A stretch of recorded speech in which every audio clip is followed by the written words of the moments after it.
کیا میں نفس مطمئنہ کے بارے میں کچھ پوچھ لوں؟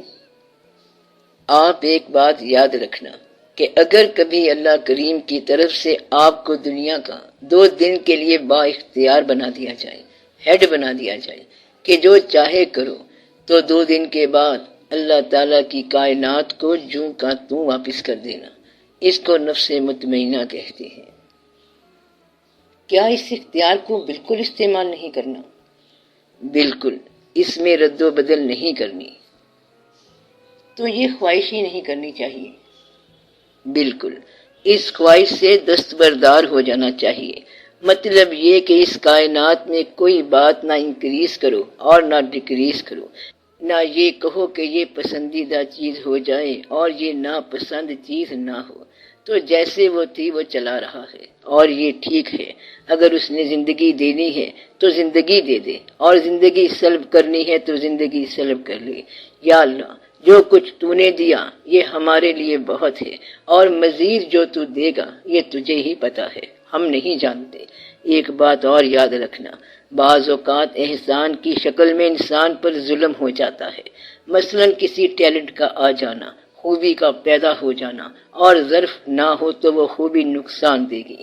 مثلا پیسہ اللہ تعالیٰ کی نعمت ہے، اور پیسہ جو ہے وہ اللہ کے بہت قریب کر سکتا ہے، اور یہی پیسہ اللہ سے بہت دور کر سکتا ہے۔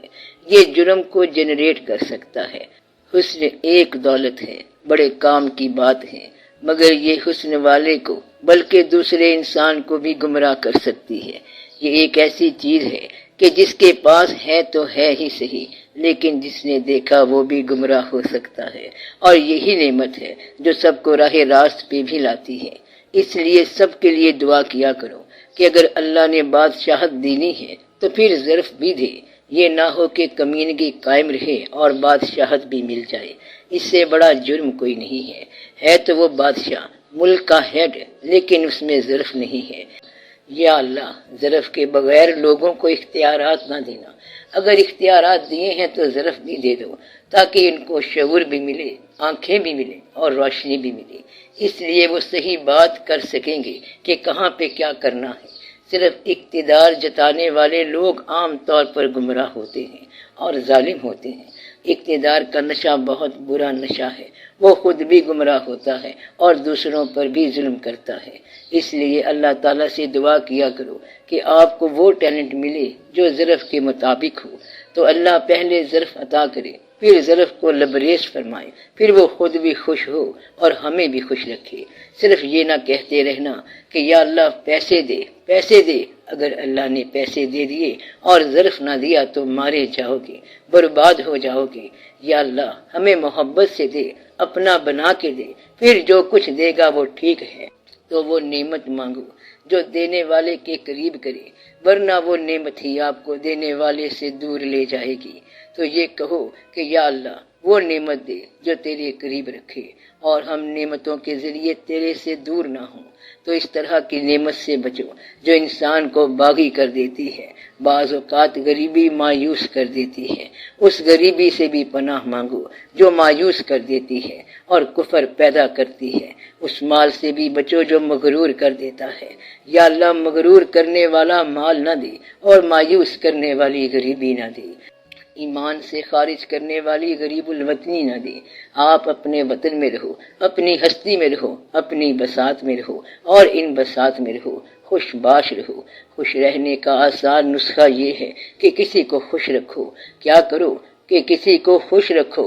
4 دن کا میلہ ہے، کسی روح کو، کسی بندے کو خوش کر جاؤ تو خوش رہنے والے کو کیا فیض ملتا ہے، خوشی کا۔ روح کے اندر ان بساط پیدا ہو جاتی ہے۔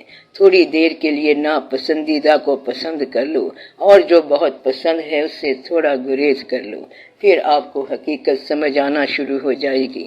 بھاگ دوڑ بند کر دو، جو چیز چلنے سے نہیں ملی وہ ٹہرنے سے مل جائے گی، تو رک جاؤ، وہ مل جائے گا۔ میں اپنا فکرہ پھر دہرا رہا ہوں کہ اگر چھت گرنے لگے تو بھاگ جاؤ، اور آسمان گرنے لگے تو ٹھہر جاؤ، کیونکہ اب یہ اور کام ہے، اب یہ انسانی کام نہیں ہے۔ اب اللہ کا نہ جانے کیا ارادہ ہے، تو اس کا عمل پہچانو کہ وہ کیا کر رہا ہے۔ یہ نہ کہنا کہ سب ٹھیک تھا مگر یہ بجلی کیسے گری۔ اقبال رحمت اللہ نے کہا تھا سمندر ان کے جہاز ان کے گرا بھنور کی کھلے تو کیوں کر، تو بھنور تقدیر کا بہانہ ہے۔ اب یہ لوگ بھنور کے ساتھ آشنا ہونے والے ہیں، یہ بات یاد رکھنے والی ہے۔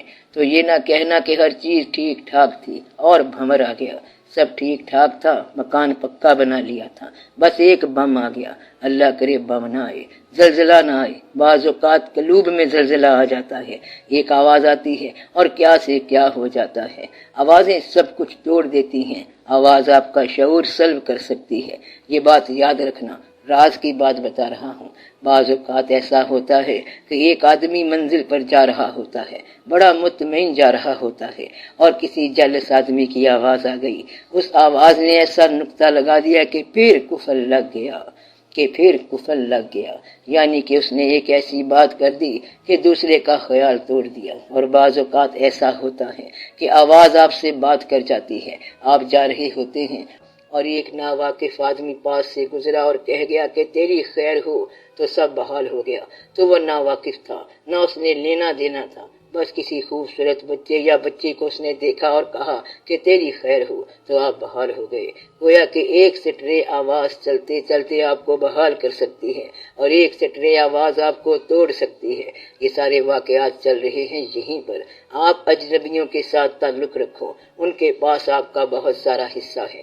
آپ کی تقدیر کا ایک حصہ اس مکان میں ہے جہاں آپ رہتے ہیں، جہاں آپ کی ڈومیسٹک ریزیڈنس ہے۔ اس کے لیے کہتے ہیں کہ تیرے ہاتھ میں ایک لکیر ہے، اچھی ہے، اور دوسری لکیر کس کے پاس ہوگی؟ جو تیرا ہم سفر ہے۔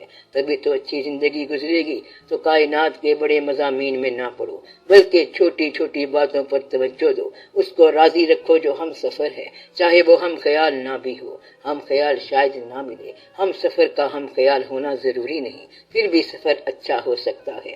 آپ کا فیض وہاں پر ہے۔ تو جس مکان میں آپ رہتے ہیں، اس میں آپ کا فیض ہے۔ اس میں کتنی زندگیاں پیدا ہونی ہیں، اس میں کتنی خوشیاں آنی ہیں، کتنے آنسو آنے ہیں، کتنی مسکراہٹیں آنی ہیں، تو وہ فیض اس جگہ کا ہے۔ بعض اوقات سٹرینجرز آپ کو فیض دے جاتے ہیں۔ ایک ناواقف آدمی کیا گل کھلا گیا، وہ آپ کو جانتا نہیں ہے اور کہنے لگا کہ تیری پیشانی کو دیکھ کر لگتا ہے کہ تو صاحب نصیب ہے، لگتا ہے تو کھوئی ہوئی منزل کا مسافر ہے۔ تو اس اجنبی آدمی کے پاس تیرا فیض ہے، بزرگوں کے پاس تو ہوتا ہی ہے۔ تیرے عمل میں بھی تیرا فیض ہے، عمل بھی اچھے کرو۔ اچھا عمل وہ ہے کہ جو جمیع زندگی ہے وہ ناراض نہ ہو، باقی یہ کہ تیرا فیض سارا بکھرا ہوا ہے۔ اس لیے کہتے ہیں کہ تو سیر کر کے آپ اپنا مقدر حاصل کرتے ہیں۔ کتابوں میں پڑھتے پڑھتے اکبر اور جہانگیر بادشاہ اور طرح کے لگتے ہیں۔ اکبر دا گریٹ کا پڑھتے ہیں اور جا کے دیکھا تو وہ اور طرح کے تھے۔ میرا مطلب ہے کہ وہ اس زمانے کے عظیم الشان بادشاہ تھے، مگر ان کے پاس ٹیلی فون بھی نہیں تھا۔ ان کی زندگی بس ایک بھرم تھی اور آپ کے پاس بے شمار چیزیں ہیں۔ تو ہر زندگی ایک اور راز کی بات ہوتی ہے۔ آپ لوگ ایک مقام پر ظاہر ہوتے ہیں اور 60-70 سال کے بعد دوسرے مقام پر غائب ہو جاتے ہیں اور سمجھتے یہ ہیں کہ آپ ایک عظیم انسانیت کے حصے ہیں۔ ہم عظیم ٹوٹیلٹی کے حصے ہیں۔ یہ ہماری زندگی ہے کہ ہم یہاں سے پیدا ہوئے، آدم علیہ السلام سے پیدا ہوئے، میں اب پیدا ہوا ہوں اور پھر میں چلا جاؤں گا۔ 60 سال کی کل زندگی ہے اور ٹوٹل سفر کتنا ہے گھر سے قبرستان تک؟ تو بتاؤ کہ رفتار کتنی ہونی چاہیے؟ بس ٹھنڈے ہو کے چلو، آرام سے چلو، لائف کو ٹینشن نہ دو۔ کتنا سفر اور کرنا ہے؟ تھوڑا سا ہے، قریب ہی ہے، اصل گھر کے پاس ہے، بس سفر پورا ہو جانا ہے۔ اس میں دشواری نہیں ہونی چاہیے۔ دشواری نہیں ہے کیونکہ جو اللہ کو پیارا ہوتا ہے اسے قبرستان لے جاتے ہیں۔ آپ نے خود جانا ہے، آپ کو کوئی لے کے نہ جائے۔ یہ مشکل ہے کہ خود جائیں۔ انسان مرتا کیسے ہے؟ جس آدمی کا محبوب مر گیا وہ مر گیا، جس آدمی کا بھائی مر گیا وہ آدھا مر گیا، جس آدمی کی ماں مر گئی وہ سارا مر گیا، جس آدمی کا بچہ مر گیا اس کی کمر ٹوٹ گئی۔ تو انسان مرتا یوں ہے، پیچھے رہ جاتا ہے ماتم کرنے والا، جس کو تم زندہ کہہ رہے ہو۔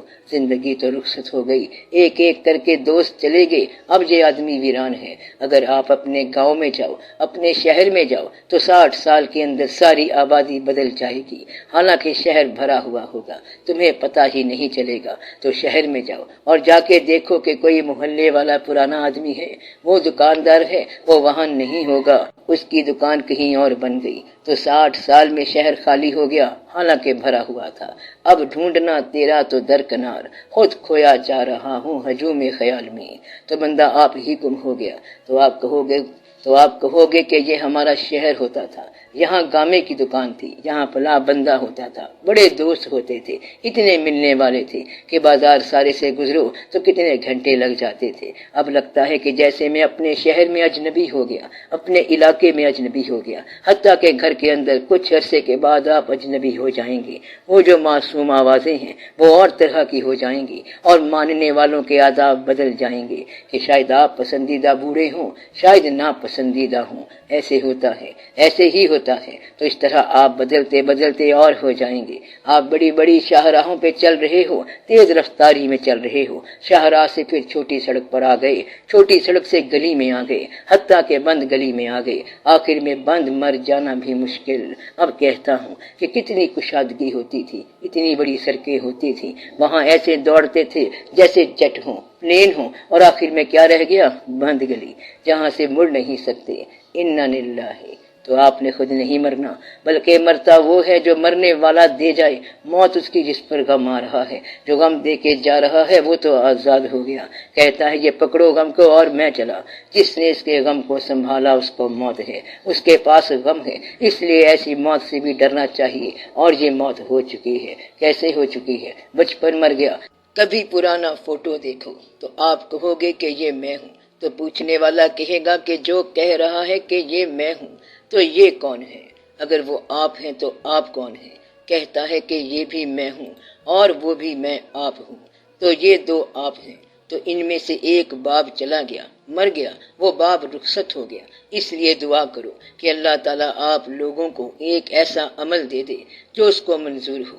یہ کافی ہے، بس منظوری کے باب میں کوئی عمل پیدا ہو جائے۔ چلو آپ یہ کرنا کہ اللہ تعالیٰ کی بات سمجھ نہ آئے تب بھی مان لینا۔ کیا کرنا؟ اول تو سمجھ آئے گی نہیں، لیکن سمجھ آئے یا نہ آئے آپ مان لینا۔